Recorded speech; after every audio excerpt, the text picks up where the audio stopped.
Bonjour et bienvenue dans Tête chercheuse. Aujourd'hui, nous allons tendre l'oreille pour essayer de comprendre ce que la nature a à nous dire. Parce que oui, parfois elle nous prévient de catastrophes à venir, pour autant qu'on sache évidemment interpréter son langage.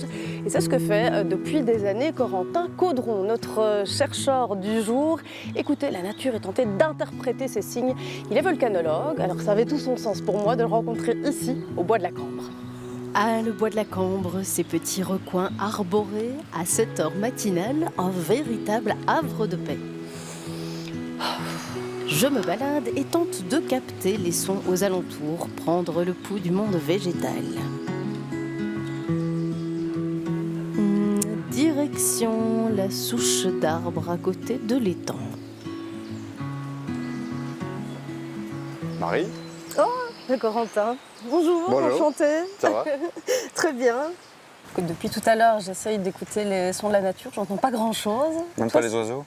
un petit peu les oiseaux, un petit peu le vent. Et toi, c'est la terre que tu écoutes. Oui, on écoute la terre, on essaie de sentir les vibrations surtout, et on écoute aussi ce qui se passe dans l'eau. Et pourquoi est-ce qu'on a besoin d'écouter la terre quand on fait de la recherche sur les volcans? La base, si tu veux, de la surveillance des volcans, c'est essayer de percevoir ces vibrations. Donc c'est vraiment une des premières méthodes de surveillance qui a été employée, parce que les gens simplement avaient ressenti des vibrations avant des éruptions. Les volcans, c'est une passion chez toi depuis que tu es tout petit, je pense. Oui, c'est vraiment depuis tout petit. Qu'est-ce qui t'intrigue dans le volcan? Qu'est-ce qui t'a fasciné? Je crois qu'à la base, c'est des images. J'aime bien les montagnes, j'aime bien la géographie, j'aime bien plonger dans des atlas. C'est quand ta première rencontre avec un véritable volcan? Alors c'est tardif, j'ai eu la possibilité, l'opportunité de partir avec un de mes assistants, donc lui qui était déjà en train de faire son métier, sur les volcans italiens dans les îles éoliennes, donc Etna, Stromboli. Est-ce qu'il y a une émotion à ce moment-là? Ouais, la peur. Donc j'ai pas du tout fait le malin, je me suis retrouvé en face du Stromboli, qui est considéré comme un petit volcan qui fait des petites éruptions. Ce qu'on imagine difficilement, c'est que quand on voit des projections à 100 mètres de haut, c'est gigantesque, quoi. Donc même si c'est des petites éruptions, c'est vachement impressionnant. Et donc, dans un premier temps, j'ai dû tourner le dos au volcan en me disant « Ok, non, en fait, je ne vais pas être capable de regarder ça et de rester là-haut ». Et puis, je me suis habitué et ça a été.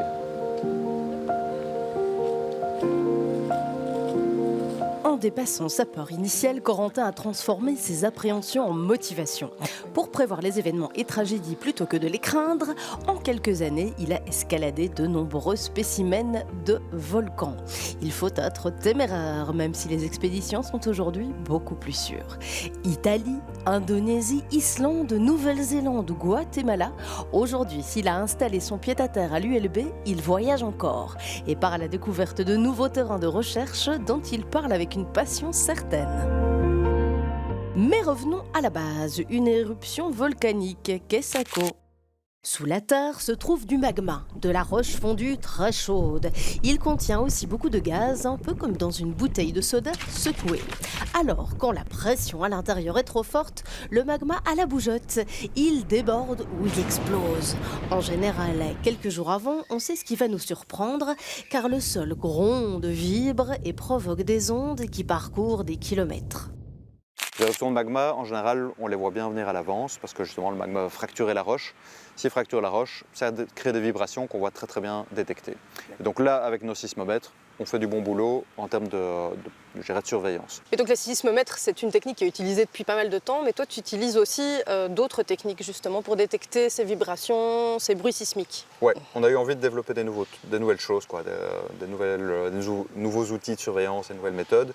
Et une de celles-là, c'était de se dire, les volcans, ils émettent plein de gaz, principalement du CO2. Problème qu'on a avec le CO2, comme on le sait tous, il y a plein de CO2 dans l'atmosphère. Et donc si on détecte difficilement le CO2 volcanique dans l'atmosphère, pourquoi pas aller dans l'eau? Et donc c'est une idée toute bête, qui n'est pas de moi d'ailleurs, que j'ai réutilisée. On s'est dit, si le CO2 il est mis dans l'eau, on va avoir des bulles. Et donc en utilisant simplement un micro qu'on va mettre dans l'eau, peut-être qu'on va pouvoir le détecter, le quantifier, le caractériser. Et ça fonctionne?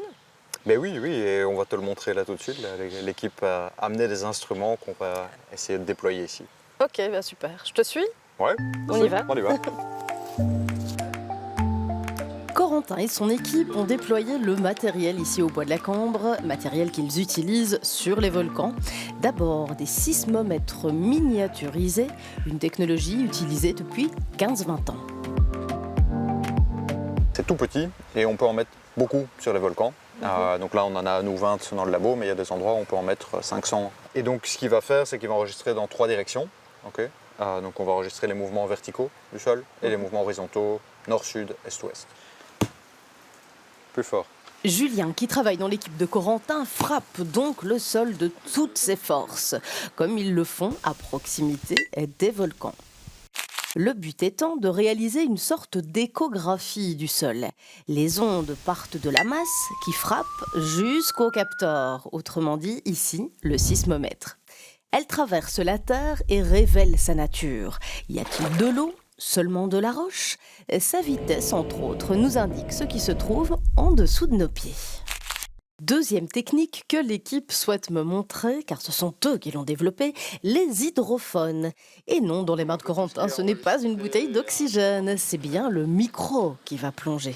Comme je l'avais dit et promis, voilà l'hydrophone, donc le micro qu'on va mettre dans l'eau. Alors, le micro en tant que tel, c'est cette petite partie noire. Ça. Quoi. Okay. Donc, tu vois, rien de très impressionnant. Et donc c'est vraiment lui qui va enregistrer les sons qu'on va avoir dans l'eau. Et alors évidemment, un micro, c'est un peu, un micro dans ce cas-ci qu'on va utiliser à des fins instrumentales scientifiques, c'est un peu plus que ça. Et donc à l'intérieur, il y a 48 batteries, des grosses piles, vraiment, c'est pour ça que c'est un peu lourd, j'ai du mal à le porter. Et puis il y a toute la partie enregistrement des données qui se fait aussi à l'intérieur. Donc voilà, c'est pour ça que c'est aussi volumineux, c'est parce qu'il est censé enregistrer pendant près de 6 mois. D'habitude, les chercheurs enregistrent des flux de bulles, des gaz issus des volcans. Mais ici, au bois, pas de gaz sous l'eau. L'équipe a donc apporté pour moi et pour l'expérience un bulleur pour simuler cette activité volcanique. Blop, blop, blop. Normalement, ce gaz, ces bulles viennent d'où exactement ? Des profondeurs du réservoir de la plomberie magmatique. Donc c'est en général très très profond. Ce qu'on va chercher à faire, c'est essayer de voir si le gaz change en fonction du temps, si on a plus ou moins. Et s'il y a plus de gaz, ça veut dire activité du volcan ? On pense. Les bruits sous l'eau enregistrés, on va maintenant les écouter, mais aussi les observer. Et donc Corentin, ce qu'on voit ici, ce sont nos petites bulles qu'on a enregistrées sous l'eau. Alors on est très content parce qu'on voit exactement ce qu'on espérait voir. Ça bulle plus. C'est pas continu, quoi. On a des périodes où il se calme, des périodes où il s'active. Et c'est évidemment ça qui nous intéresse, c'est pour être capable d'enregistrer ça et de les décoder, quoi. De comprendre si son activité s'accélère, s'amplifie ou diminue. Tout à fait. D'accord. Et donc ce qu'on va faire, c'est qu'on ne va pas utiliser ça tout seul. On va utiliser ça avec des données des collègues islandais qui vont enregistrer justement les séismes. Ce qu'on se demande, c'est quand il y a un séisme, est-ce qu'il y a plus de gaz qui remonte ou pas ? C'est un peu tout ce genre de questions qu'on va se poser après coup, chez nous, en Belgique, devant notre ordinateur.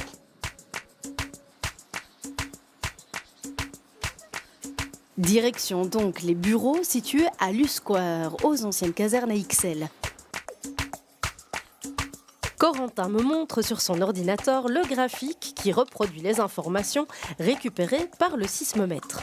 Donc là, on a un exemple typique où subitement, on voit que l'onde va avoir une amplitude plus élevée. Donc, quand Julien aura, par exemple, tapé sur le sol. Ça veut dire que le sol bouge. Voilà, exactement. Il vibre, on l'a agité. Et du coup, ça a créé, ces ondes se sont propagées.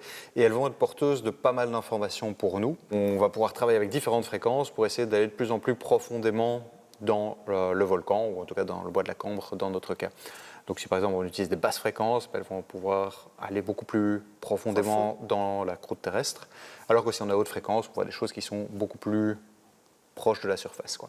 Et donc c'est un peu vraiment ce type d'information qu'on cherche nous, c'est d'essayer d'avoir une image du sous-sol, et comment il est structuré, et surtout comment il va évoluer en fonction du temps. Ici, à Lusquare, on ne l'aperçoit pas en surface, mais le sol a été creusé pour y installer un système de géothermie. Corentin en a profité pour y placer des fibres optiques, oui, comme celles que nous utilisons pour le réseau Internet. Lui les utilise sur les volcans. C'est la toute dernière innovation dans le domaine, une petite révolution. Et donc ce qui va se passer, c'est que lorsqu'il y a un tremblement de terre qui va se produire, le tremblement de terre va être capable de contracter notre fibre ou de la dilater. On va avoir l'équivalent d'un point, d'un capteur tous les mètres. Donc on prend une fibre de 1000 mètres, 1 km, on a l'équivalent de 1000 sismomètres. Ce qui, pour un sismologue ou un volcanosismologue, c'est un changement de résolution parce qu'on est en train de voir des choses très très fines, quoi. Et c'est une technologie qu'ici, à l'USquare, vous testez actuellement. Vous l'utilisez sur les volcans, bien entendu, mais aussi ici à Bruxelles. Oui, alors ça peut paraître bizarre, hein. Pourquoi Bruxelles? On s'est rendu compte donc, que cette technologie est peut-être porteuse d'informations assez utiles. Pourquoi on s'intéresse à Bruxelles? C'est parce qu'il y a aussi de l'eau, comme dans les volcans sont gorgés d'eau, c'est un réservoir d'eau qui est très chaude en général, qui peut être aussi plus froide. Et donc il y a un lien assez évident qui se fait entre la volcanologie et la géothermie. Et donc l'idée de ce projet, c'était d'une part d'avoir des systèmes très très très chauds, les équiper avec des fibres optiques, comme en Islande, mais aussi de faire la même chose à Bruxelles, où on peut utiliser la géothermie pour des systèmes nettement plus froids, où on va avoir des températures de l'ordre de 20-25 degrés en profondeur. Mais on se demande si, avec ces techniques de fibre optique, on ne va pas être capable de voir des changements dans le sous-sol, comme on le voit sur les volcans. C'est encore une science très très jeune, donc on en apprend encore tous les jours, on est bien meilleur qu'avant. Mais il y a encore plein de choses à faire, il y a encore des éruptions qui tuent. Donc oui, on espère vraiment faire encore de grandes découvertes. Les fibres optiques, c'est un des exemples récents, mais il y en a d'autres. Ben merci beaucoup, Corentin, de m'avoir fait découvrir ton domaine de recherche. Je pense que tu pars bientôt dans les Caraïbes. Tout à fait. C'est gai d'être chercheur aussi pour ça. On voyage pas mal. Il y a pire. Ben voilà, je te souhaite un beau voyage en tout cas. À une Merci. prochaine.